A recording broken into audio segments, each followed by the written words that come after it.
तुम जो अभी ये सुन रहे हो जरा ठहरो, आगे बढ़ने की जल्दी मत करो। ये कोई साधारण बात नहीं है, न कोई मनोरंजन, न कोई कहानी। ये तुम्हारे जीवन की उन घड़ियों के बारे में है जब सब कुछ टूटता हुआ लगता है और फिर भी कुछ अदृश्य तुम्हें टूटने नहीं देता। शायद तुम अभी किसी परेशानी से गुजर रहे हो, शायद सब ठीक है, फिर भी भीतर अजीब सी बेचैनी रहती है। या हो सकता है तुम बस यूं ही सुन रहे हो, लेकिन भरोसा रखना यहां जो कहा जाएगा वो संयोग नहीं होगा। आज जो बात खुलने वाली है वो तुम्हारे डर की जड़ को छुएगी। इसलिए अंत तक बने रहना, क्योंकि बीच में छोड़ा तो आधी बात गलत समझ में आ सकती है। और हां, सुनते समय अपने भीतर जो भी विचार उठे, सहमति, असहमति, सवाल या अनुभव, उन्हें अंत में अपने विचार में जरूर लिखना। शब्दों में बांटना भी एक तरह की मुक्ति है। अब जरा अपने जीवन की किसी एक घटना को याद करो जब तुमने घबरा कर कहा था ये मेरे साथी क्यों। वहीं से आज की यात्रा शुरू होती है। मनुष्य की सबसे पुरानी आदत है हर घटना को तुरंत अच्छा या बुरा कह देना, जैसे जीवन कोई अदालत हो और तुम जज बनकर हर पल फैसला सुनाते चलो। नौकरी गई, बुरा रिश्ता टूटा, बुरा बीमारी आई, बुरा योजना फेल हुई, बुरा। लेकिन कभी तुमने ये पूछा कि फैसला सुनाने वाला तुम हो कौन और तुम्हें पूरी कहानी पता भी है या नहीं। जीवन एक अधूरी तस्वीर कभी नहीं देता, वो पूरी तस्वीर देता है, लेकिन तुम उसे आधे फ्रेम से देख रहे होते हो। जैसे कोई फिल्म 5 मिनट देखकर ही कह दे बेकार है और बाद में पता चले वही 5 मिनट पूरी कहानी के नींव थे। घबराहट तब पैदा होती है जब तुम्हें लगता है कि नियंत्रण तुम्हारे हाथ से निकल गया। सच यह है कि नियंत्रण कभी तुम्हारे हाथ में था ही नहीं। तुम्हें सिर्फ भ्रम दिया गया था ताकि तुम खेल में हिस्सा लो। बच्चा साइकिल चलाना सीखता है तो पिता पीछे से पकड़कर दौड़ता है। बच्चे को लगता है मैं चला रहा हूं। एक क्षण आता है, पिता हाथ छोड़ देता है। बच्चा डगमगाता है, घबराता है, कभी गिरता भी है और उसी दिन सच में चलाना सीखता है। तुम्हारे जीवन की गिरावटें तुम्हारे संतुलन के खिलाफ नहीं जाती, वे तुम्हें असली संतुलन सिखाती हैं। पर तुम्हारा मन क्या करता है, वो भविष्य में भाग जाता है। अब क्या होगा, आगे क्या होगा, अगर ऐसा हो गया तो, अगर वैसा हो गया तो, और इसी अगर के जंगल में घबराहट का जन्म होता है। ध्यान से देखो, अभी इस क्षण क्या सच में कोई खतरा है या खतरा सिर्फ तुम्हारी कल्पना में है। मन एक कहानीकार है और ज्यादातर दुख उसकी बनाई कहानियों से पैदा होते, जीवन की असल घटनाओं से नहीं। घटना छोटी होती है, कहानी बड़ी। किसी ने बात नहीं की, घटना खत्म, मन ने कहानी बनाई, वो मुझसे नाराज है, सब मुझे छोड़ देंगे, मैं अकेला पड़ जाऊंगा। और फिर तुम अपनी ही बनाई कहानी से डरने लगते हो। जो होता है वो सिर्फ घटना है। अच्छा या बुरा तुम्हारा लेबल है, और लेबल हमेशा अधूरी समझ से पैदा होते हैं। एक बीज को देखो, अगर वो बोल सकता तो जमीन में दबाए जाने पर चीखता, मुझे अंधेरे में क्यों गाड़ दिया, मेरी आजादी छीन ली, मैं मर रहा हूं। उसे क्या पता, वही दबना उसका फटना है, वही अंधेरा उसकी जड़ें बना रहा है, वही मिट्टी उसका आसमान बनने की तैयारी कर रही है। तुम्हारे जीवन में जो दबाव आता है वही तुम्हारी जड़ों को गहरा करता है। लेकिन तुम हर दबाव से भागना चाहते हो। तुम चाहते हो सब आसान हो, सीधा हो, साफ हो, लेकिन तब तुम सतही रह जाओगे। गहराई हमेशा दबाव से पैदा होती है। घबराना मत, ये कोई दिलासा देने वाली पंक्ति नहीं है, ये अस्तित्व का नियम है। जब चीजें तुम्हारी योजना के अनुसार नहीं चलती तब अक्सर वे तुम्हारे विकास के अनुसार चल रही होती हैं। ध्यान से देखो, तुम्हारे जीवन की सबसे बड़ी सीखें कहां से आई, आराम से या टूटन से सबसे गहरी समझ कहां से आई, खुशी के शोर से या दुख की खामोशी से। जिन दिनों तुमने सोचा सब खत्म हो गया, अक्सर वही दिन एक नए अध्याय की शुरुआत थी, लेकिन उस समय तुम्हें दिखाई नहीं दिया, क्योंकि आंखें आंसुओं से भरी थी और आंसू भविष्य नहीं देखने देते, वे सिर्फ दर्द दिखाते। तुम्हारी घबराहट इस बात का संकेत नहीं कि कुछ गलत हो रहा है, अक्सर यह संकेत है कि कुछ पुराना टूट रहा है, और पुराना टूटे बिना नया जन्म नहीं ले सकता। तुम पुराने ढांचे में सुरक्षित महसूस करते हो, चाहे वो तुम्हें दुख दे रहा हो, नया डरावना लगता है, चाहे वो तुम्हें आजाद करने वाला हो। इसलिए जब जीवन तुम्हें पुराने से खींचकर नए की ओर ले जाता है, तुम उसे दुश्मन समझ लेते हो। अस्तित्व कभी तुम्हारे खिलाफ नहीं होता, वो तुम्हारे भ्रम के खिलाफ होता है। और जब भ्रम टूटते हैं तो दर्द होता है। तो अगली बार जब कुछ तुम्हारी इच्छा के खिलाफ हो, तुरंत ये मत कहो गलत हो गया, बस इतना कहो मुझे अभी समझ नहीं आ रहा, लेकिन कहानी अभी पूरी नहीं हुई। यह वाक्य घबराहट को भरोसे में बदलने का पहला कदम है। तुम्हें पूरी पटकथा नहीं दी गई, सिर्फ अगला दृश्य दिया गया है और तुम पूरे नाटक का फैसला उसी एक दृश्य से कर रहे हो। जरा ठहरो, देखो, सांस लो, इंतजार करो। जीवन जल्दबाजी में अपने रहस्य नहीं खोलता। जो हो रहा है वो तुम्हें तोड़ने नहीं, तुम्हें तुम्हारे असली रूप में ढालने आया है। और ये प्रक्रिया हमेशा आरामदायक नहीं होती, लेकिन हमेशा सार्थक होती है। अभी जो तुम डर कह रहे हो, कुछ समय बाद उसी को तुम मोड़ कहोगे और उसी मोड़ पर खड़े होकर तुम पीछे देखोगे और मुस्कुराओगे। अच्छा हुआ, वो हुआ। लेकिन उस मुस्कान तक पहुंचने के लिए तुम्हें इस घबराहट के पुल से गुजरना ही होगा। विश्वास कोई विचार नहीं है जिसे तुम दिमाग से पकड़ लो। विश्वास एक गिरना है, लेकिन डर के बिना। जैसे कोई गहरी नींद में बिस्तर पर गिरता है, उसे भरोसा होता है कि जमीन उसे चोट नहीं देगी। जीवन के साथ भी ऐसा ही है, पर तुम जागते हुए सोना भूल गए हो। तुम कहते हो मुझे भरोसा है, पर भीतर हजार शर्तें छिपी होती। सब ठीक चले तो भरोसा, योजना पूरी हो तो भरोसा, लोग साथ दें तो भरोसा। यह सौदा है, विश्वास नहीं।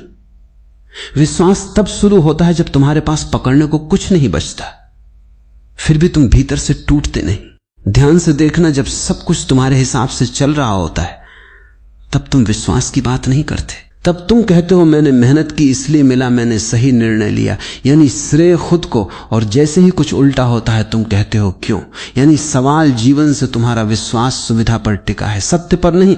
जीवन को तुम्हारे भरोसे की जरूरत नहीं है। सूरज तुम्हारे विश्वास से नहीं उगता, ना तुम्हारी शंका से रुकता है। नदियां तुम्हारी राय लेकर नहीं बहती, तुम्हारी सांसें भी तुम्हारी अनुमति के बिना चल रही हैं। फिर भी तुम सोचते हो कि पूरा जीवन तुम्हारे नियंत्रण में होना चाहिए, वरना घबराहट विश्वास का अर्थ है मैं सब समझता नहीं, फिर भी विरोध नहीं करूंगा। यह हार मानना नहीं है, यह जीवन से लड़ाई बंद करना है। लड़ते लड़ते तुम थक गए हो, पर आदत इतनी पुरानी है कि शांति भी अजीब लगती है। एक बात याद रखना, डर भविष्य से आता है, विश्वास वर्तमान से। डर कहता है आगे क्या होगा, विश्वास कहता है अभी जो है मैं उसके साथ हूं। जब तुम भविष्य में भागते हो, तुम कल्पना के अंधेरे में प्रवेश करते हो, वहां निश्चितता नहीं होती। इसलिए मन सबसे बुरा चित्र बनाता है, यही घबराहट है। विश्वास भविष्य की गारंटी नहीं देता, पर यह तुम्हें वर्तमान में जड़ देता है। और जो वर्तमान में जड़ गया उसे तूफान भी उखाड़ नहीं पाते। तुमने गौर किया, जब तुम बहुत खुश होते हो तब भविष्य की चिंता गायब हो जाती है। क्यों? क्योंकि उस क्षण तुम पूरी तरह अभी में होते हो। विश्वास भी वही अवस्था है, बस बिना किसी बाहरी कारण के तुम सोचते हो विश्वास करने से कमजोरी आ जाएगी। उल्टा है, जो जीवन से लड़ता है वो हमेशा तनाव में रहता है। जो जीवन के साथ बहता है उसमें सहज शक्ति आ जाती है। नदी चट्टान से टकराती नहीं, उसे घिस देती है बिना लड़ाई के।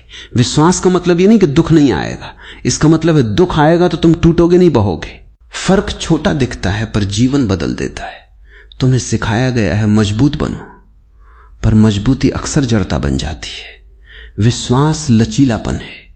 पेड़ की सूखी टहनी तेज हवा में टूट जाती है, हरी टहनी झुक जाती है और बच जाती है। घबराहट कहती है यह नहीं होना चाहिए था, विश्वास कहता है यह हुआ है, अब देखते हैं इसमें क्या छिपा है। यह दृष्टि बदलते ही घटना का अर्थ बदल जाता है। पहले जो दुश्मन लग रही थी वही शिक्षक बन जाती है, पहले जो सजा लग रही थी वही दिशा बन जाती है। विश्वास अंधापन नहीं है, यह गहरी देखना है। इतना गहरा देखना कि घटना के पीछे की प्रक्रिया दिखाई देने लगे। जैसे सर्जन चाकू चलाता है, बाहर से हिंसा लगती है, भीतर उपचार चल रहा होता है। जीवन भी कई बार सर्जरी करता है, रिश्ते काट देता है, योजनाएं तोड़ देता है, अहंकार छील देता है। तुम चिल्लाते हो दर्द हो रहा है, जीवन मुस्कुराता है, जहर निकल रहा है। तुम्हारी घबराहट कहती है सब बिखर रहा है, विश्वास फुसफुसाता है, पुराना ढांचा हट रहा है। तुम्हें यह भी समझना होगा, विश्वास का मतलब यह नहीं कि तुम निष्क्रिय हो जाओ, तुम कर्म करते रहो पूरे होश से, पूरी ईमानदारी से। फर्क बस इतना कि परिणाम को पकड़कर मत बैठो। बीज बोना तुम्हारे हाथ में है, बारिश लाना नहीं। जब तुम परिणाम को कसकर पकड़ते हो तब हर देरी, हर मोड़, हर बदलाव घबराहट बन जाता है। जब तुम कर्म करते हो और परिणाम को खुला छोड़ देते हो तब हर परिणाम अनुभव बन जाता है, बोझ नहीं। विश्वास का सबसे बड़ा दुश्मन है तुलना। उसके साथ ऐसा क्यों नहीं हुआ? मेरे साथ ही क्यों? जीवन किसी से तुलना नहीं करता, सिर्फ तुम्हें तुम्हारी राह पर धकेलता है और हर राह अलग है। तुम्हें जिस चोट से सीखना है वो दूसरे को शायद कभी ना मिले, और जो उसे मिला वो तुम्हारे लिए बेकार होता। इसलिए तुलना सिर्फ दुख बढ़ाती है, समझ नहीं, विश्वास एकांत में खिलता है। जब तुम भीड़ की आवाज से थोड़ा हटकर अपने भीतर की धीमी आवाज सुनते हो, तब तुम्हें एहसास होता है सब कुछ नियंत्रण में नहीं, फिर भी सब कुछ अराजक भी नहीं। एक अदृश्य व्यवस्था काम कर रही है जो तुम्हारी समझ से बड़ी है। तुम उस व्यवस्था को नाम दे सकते हो या बिना नाम के भी महसूस कर सकते हो।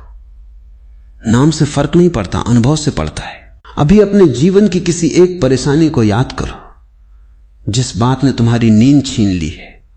अब कल्पना करो 5 साल बाद तुम पीछे मुड़कर देख रहे हो। क्या पता वही घटना तुम्हें वहां ले जाए जहां तुम अभी कल्पना भी नहीं कर सकते। जीवन की विडंबना यही है, जब तुम बीच में होते हो सब गड़बड़ लगता है, अंत में जाकर समझ आता है धागे कितने सुंदर ढंग से जुड़े थे। विश्वास उस समझ से पहले जीने की कला है। घबराहट अंधेरे कमरे में खड़े होकर चिल्लाने जैसी है, रोशनी क्यों नहीं है? विश्वास धीरे से हाथ बढ़ाकर दीवार टटोलने जैसा है और स्विच मिल जाता है। रोशनी हमेशा से थी, तुम्हारा हाथ बेचैन था। जब तुम जीवन पर भरोसा करना शुरू करते हो, जीवन तुम्हें धीरे धीरे खुद पर भरोसा करना सिखाता है, क्योंकि तब तुम्हें दिखने लगता है तुम सिर्फ परिस्थितियों का शिकार नहीं, चेतना का हिस्सा हो। तुम्हारे भीतर भी वही बुद्धिमत्ता काम कर रही है जो पेड़ को बढ़ाती है, घाव को भरती है, रात को सुबह में बदलती है। विश्वास बाहर से नहीं आता, वो भीतर की उसी बुद्धिमत्ता को पहचानना है।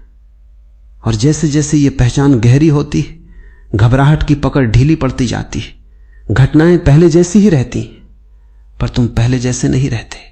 समर्पण शब्द सुनते ही मन घबरा जाता है, उसे लगता है अब सब छीन जाएगा, अब मैं मिट जाऊंगा, अब मेरी कोई पहचान नहीं बचेगी। मन समर्पण को हार समझता है, पर अस्तित्व की भाषा में समर्पण सबसे बड़ी जीत है। तुम अब तक जीवन से लड़ते रहे, परिस्थितियों से, लोगों से, अपने अतीत से, अपने भविष्य से, यहां तक कि खुद से भी ये लड़ाई इतनी पुरानी हो गई है कि तुम्हें लगता है यही जीना है। लेकिन जरा थकान महसूस करो, भीतर कहीं गहरी थकावट है। ये थकावट काम की नहीं, संघर्ष की है। समर्पण उस थकान को स्वीकार करना है और कहना अब मैं जीवन को चलने दूंगा। ये भागना नहीं, ये बहना है। तुम नदी को देखो, क्या वो पहाड़ों से लड़ती है? क्या वो रास्ते में आई चट्टानों पर मुकदमा करती है? वो बस रास्ता खोज लेती है, कभी इधर मुड़ जाती है, कभी उधर। बाहर से लगता है नदी हार गई, रास्ता बदल लिया, पर सच में वो समुद्र की ओर ही जा रही है। तुम सीधा रास्ता चाहते हो, जीवन घुमावदार रास्तों से काम करता है। समर्पण का मतलब है मैं दिशा तय नहीं करूंगा पर चलना नहीं छोड़ूंगा। अभी तुम्हारे भीतर बहुत शोर है, इच्छाओं का, डर का, उम्मीदों का, पछतावे का।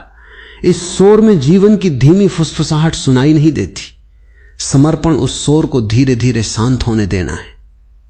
तुमने गौर किया, जब तुम बहुत परेशान होते हो और अचानक रो लेते हो, उसके बाद एक हल्कापन आता है। समस्या खत्म नहीं होती पर बोझ थोड़ा उतर जाता है। क्यों? क्योंकि कुछ क्षण के लिए तुमने प्रतिरोध छोड़ा। आंसू समर्पण की पहली भाषा है। समर्पण में तुम जीवन से कहते हो मैं समझता नहीं, पर भरोसा है कि तुम अंधे नहीं हो। मन कहेगा अगर मैं छोड़ दूंगा तो सब बिखर जाएगा, पर सच्चाई उल्टी है। तुम कसकर पकड़ते हो, इसलिए चीजें टूटती हैं। बहुत कसकर पकड़ा गया फूल मुरझा जाता है, खुली हथेली में रखा फूल देर तक ताजा रहता है। तुम्हारी सबसे बड़ी पीड़ा यह है कि तुम हर चीज को स्थायी बनाना चाहते हो। लोग, रिश्ते, सफलता, शरीर, हालात। समर्पण ये स्वीकार करना है कि जीवन बदलता है और बदलना उसका स्वभाव है, गलती नहीं। जब बदलाव आता है तुम कहते हो नहीं ऐसा नहीं होना चाहिए था। यही संघर्ष है। समर्पण कहता है यह हो रहा है, मैं इसके साथ चलूंगा। इसका मतलब यह नहीं कि तुम दर्द महसूस नहीं करोगे, दर्द होगा, लेकिन दर्द के साथ लड़ाई नहीं होगी। और बिना लड़ाई के दर्द पीड़ा नहीं बनता, वो अनुभव बनता है जो तुम्हें गहरा करता है। सोचो, जब तुम्हारी कोई धारणा टूटती है मैं हमेशा सही हूं, ये रिश्ता कभी नहीं टूटेगा, मैं कभी असफल नहीं हो सकता, तो तुम्हें बहुत चोट लगती है। चोट घटना से कम धारणा के टूटने से ज्यादा होती। समर्पण का मतलब है धारणा से ज्यादा वास्तविकता को महत्व देना। तुम अपने मन की कहानी छोड़कर जीवन की वास्तविक कहानी में प्रवेश करते हो। समर्पण में एक अजीब शांति होती है। बाहर तूफान हो सकता है, पर भीतर एक जगह ऐसी बन जाती है जहां कुछ हिलता नहीं। यह जगह तुम्हारा असली केंद्र है। वहां पहुंचते ही तुम्हें समझ आता है घटनाएं बाहर हो रही हैं, मैं सिर्फ उनका साक्षी हूं। समर्पण तुम्हें पीड़ित से साक्षी बना देता है। जब तुम पीड़ित होते हो हर घटना तुम्हारे खिलाफ लगती है। जब तुम साक्षी होते हो हर घटना एक दृश्य बन जाती है। तुम उसमें शामिल भी होते हो पर डूबते नहीं। एक अभिनेता मंच पर रोता है, चिल्लाता है, मरता भी है पर भीतर जानता है मैं ये भूमिका निभा रहा हूं। समर्पण तुम्हें जीवन का सजग अभिनेता बना देता है। तुम भूमिका निभाते हो पूरी ईमानदारी से, लेकिन भीतर जानते हो तुम भूमिका नहीं हो। यही समझ घबराहट को घुला देती है। समर्पण का दूसरा पहलू है परिणाम छोड़ देना। तुम प्रयास करो पर जिद मत करो कि फल वैसा ही हो जैसा तुम चाहते हो। जब तुम जिद छोड़ते हो तुम्हारी ऊर्जा लड़ाई से हटकर जागरूकता में लगने लगती है। तब तुम पहली बार साफ देख पाते हो कि कौन सा दरवाजा बंद हुआ और कौन सी खिड़की चुपचाप खुली थी। समर्पण हार नहीं है। हार तब है जब तुम जीवन से नाराज होकर बंद हो जाते हो। समर्पण में तुम खुले रहते हो, चाहे जो भी हो रहा हो। तुम्हारे भीतर एक गहरी बुद्धिमत्ता है जो तुम्हारे दिमाग से बड़ी है। दिमाग शोर करता है, बुद्धिमत्ता शांत रहती है। समर्पण उस शांति पर भरोसा करना है जब तुम समर्पित होते हो। निर्णय भी अधिक साफ होने लगते हैं, क्योंकि वे डर से नहीं स्पष्टता से आते। तुम भागते नहीं, प्रतिक्रिया नहीं करते। तुम देखते हो, समझते हो और फिर कदम उठाते हो। यही सच्ची स्वतंत्रता है। समर्पण तुम्हें कमजोर नहीं बनाता, बल्कि तुम्हें उस झूठी ताकत से मुक्त करता है जो हमेशा डर के सहारे खड़ी थी। और धीरे धीरे तुम पाते हो जीवन तुम्हारे खिलाफ नहीं था। वो तुम्हें वहां ले जा रहा था जहां तुम्हारी आत्मा फैल सके, जहां तुम सीमित पहचान से बाहर आ सको।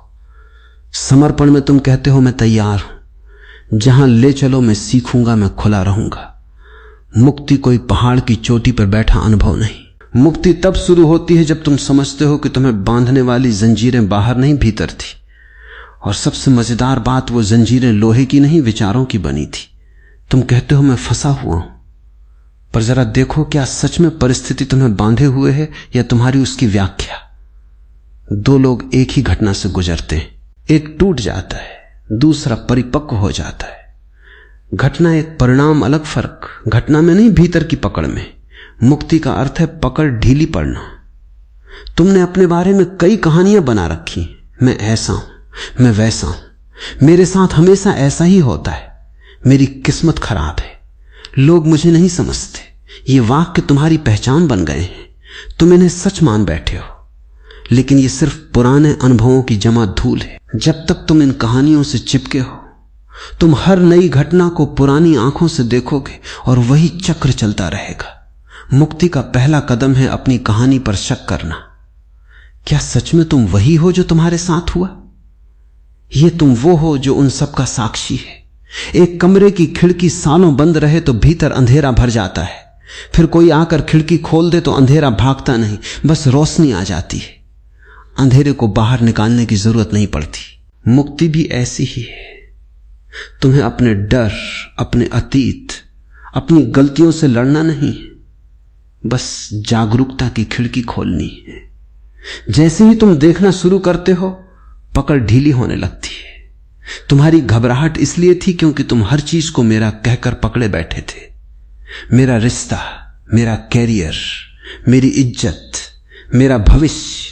मेरा शब्द जितना बड़ा होता है, डर उतना गहरा होता है, क्योंकि जिसे तुम मेरा कहते हो उसके खोने का भय हमेशा साथ आता है। मुक्ति मेरा से ये की यात्रा है, ये रिश्ता है। अनुभव करो, ये काम है, पूरी लगन से करो। ये शरीर है, उसकी देखभाल करो, पर भीतर जानो ये सब तुम्हारे पास है, तुम नहीं हो। ये समझ आते ही एक हल्कापन जन्म लेता है। तुम भागते नहीं, छोड़ते नहीं, लेकिन चिपकते भी नहीं। एक मुट्ठी में रेत कसकर पकड़ो, वो गिर जाएगी। हथेली खोल दो, वो ठहर जाएगी। जीवन भी ऐसा ही है। मुक्ति का मतलब जिम्मेदारी छोड़ना नहीं है। इसका मतलब है बोझ छोड़ना। जिम्मेदारी प्रेम से आती है, बोझ डर से। जब तुम डर से कुछ उठाते हो वो भारी लगता है, प्रेम से उठाओ वही चीज सेवा बन जाती है। तुम्हें सिखाया गया सब कंट्रोल में रखो, पर सच ये है कि जितना तुम कंट्रोल करने की कोशिश करते हो उतना ही जीवन हाथ से फिसलता है। मुक्ति नियंत्रण से विश्वास की ओर कदम है। ध्यान से देखो, तुम्हारे अधिकतर दुख वास्तविकता से नहीं कल्पना से आते। जो हो चुका उसे तुम बार बार जीते हो, जो अभी हुआ भी नहीं उसकी चिंता में अभी को खो देते हो। मुक्ति समय की इस कैद से बाहर आना है। जब तुम पूरी तरह अभी में आते हो तब न अतीत का बोझ रहता है न भविष्य की घबराहट। सिर्फ ये क्षण, और इस क्षण में तुम पाओगे सब संभालने लायक है। मुक्ति कोई उपलब्धि नहीं, एक पहचान है। तुम पहले से ही मुक्त हो, बस मान्यताएं तुम्हें बंधा हुआ महसूस कराती। तुम्हें लगता है अगर ये समस्या खत्म हो जाए तब मैं शांत हो जाऊंगा। ये मन का धोखा है। एक समस्या जाएगी, दूसरी आ जाएगी। मुक्ति समस्या मुक्त जीवन नहीं, समस्या के बीच मुक्त रहने की कला है। समुद्र की सतह पर लहरें उठती गिरती रहती, गहराई में शांति रहती। तुम अभी सतह पर जी रहे हो, हर लहर से हिल जाते हो। मुक्ति गहराई में उतरना है जहां लहरें दिखाई देती हैं पर तुम्हें डुबो नहीं पाती। तुम्हारी असली प्रकृति वही गहराई। जब तुम इसे जान लेते हो जीवन बदलता नहीं, तुम्हारा जीने का ढंग बदल जाता है। वही लोग, वही काम, वही दुनिया, पर भीतर एक दूरी, एक साक्षी भाव, एक हल्की मुस्कान आ जाती है। अब घटनाएं तुम्हें घसीटती नहीं, तुम उन्हें गुजरते हुए देखते हो। यही मुक्ति की सुगंध है। और तब तुम्हें समझ आता है घबराहट इसलिए थी क्योंकि तुम खुद को सीमित समझ बैठे थे। जैसे आकाश खुद को बादल समझ ले। बादल आएंगे जाएंगे, आकाश वहीं रहता है। तुम्हारे भीतर भी एक आकाश है, खुला, असीम, अछूता विचार बादल है, भावनाएं बादल हैं, परिस्थितियां बादल हैं। मुक्ति बादलों से पहचान हटाकर आकाश को पहचान लेना है। फिर चाहे जीवन में धूप हो या तूफान, भीतर की खुली जगह बनी रहती है। मुक्ति कोई अंत नहीं, एक नई शुरुआत है जहां तुम जीवन को पहली बार बिना डर, बिना पकड़, बिना कहानी के देखना शुरू करते हो। और जब ये देखना गहरा होता जाता है, एक और परत खुलती है जहां सिर्फ स्वतंत्रता नहीं, एक गहरी शांत आनंद की धारा बहती है। अब जो होता है अच्छे के लिए होता है। कोई सांत्वना देने वाला वाक्य नहीं रहता, यह तुम्हारा अनुभव बन जाता है। क्योंकि तुम देखते हो हर घटना तुम्हें अलगाव से एकत्व की ओर धकेल रही थी। हर टूटन तुम्हें सीमित पहचान से मुक्त कर रही थी। हर डर तुम्हें भीतर की गहराई तक ले जाने का दरवाजा था। जीवन तुम्हारा दुश्मन कभी था ही नहीं, वो तुम्हारा गुरु था। बस उसकी भाषा कठिन थी, इसलिए तुमने उसे सजा समझ लिया। अब समझ आ गई है तो शिकायत कृतज्ञता में बदल जाती। तुम पीछे मुड़कर देखते हो और पाते हो जिन पलों में तुम सबसे ज्यादा घबराए थे वही जीवन सबसे गहरा काम कर रहा था। जैसे मूर्तिकार पत्थर पर चोट करता है, पत्थर को लगता है मुझे तोड़ा जा रहा है। मूर्तिकार जानता है रूप बाहर आ रहा है। तुम भी पत्थर नहीं थे, एक छिपी हुई मूर्ति थे। अब जब एकत्व की झलक मिलती है, जीवन साधारण नहीं रहता पर सरल हो जाता है। हर छोटा काम भी पूर्णता से भर जाता है। चलना, खाना, बात करना, चुप रहना, क्योंकि अब तुम कहीं पहुंचने के लिए नहीं जी रहे बल्कि जीने के लिए जी रहे हो। घबराहट भविष्य में रहती थी, एकत्व वर्तमान में। अब कोई जल्दी नहीं, कोई तुलना नहीं, कोई छूट जाने का डर नहीं। जो सामने है वही पूरा है और यही इस यात्रा का चक्र पूरा होता है। डर से विश्वास, विश्वास से समर्पण, समर्पण से मुक्ति, मुक्ति से आनंद और आनंद से एकत्व। अब अगर जीवन तुम्हें फिर किसी मोड़ पर ले जाए, अगर फिर कुछ टूटे, अगर फिर अंधेरा आए, तो भीतर कहीं एक शांत मुस्कान होगी। क्योंकि तुम जानोगे कहानी खत्म नहीं हो रही, एक नया दरवाजा खुल रहा है। अब घबराहट आएगी भी तो सतह पे आएगी, गहराई में नहीं उतरेगी। गहराई में तुम स्थिर रहोगे और उस स्थिरता में एक मौन धन्यवाद उठेगा, बिना शब्दों के, बिना प्रार्थना के, सिर्फ एक अनुभूति की जो है वही ठीक है। यहीं से जीना संघर्ष नहीं प्रसाद बन जाता है। ओम ओम ओम।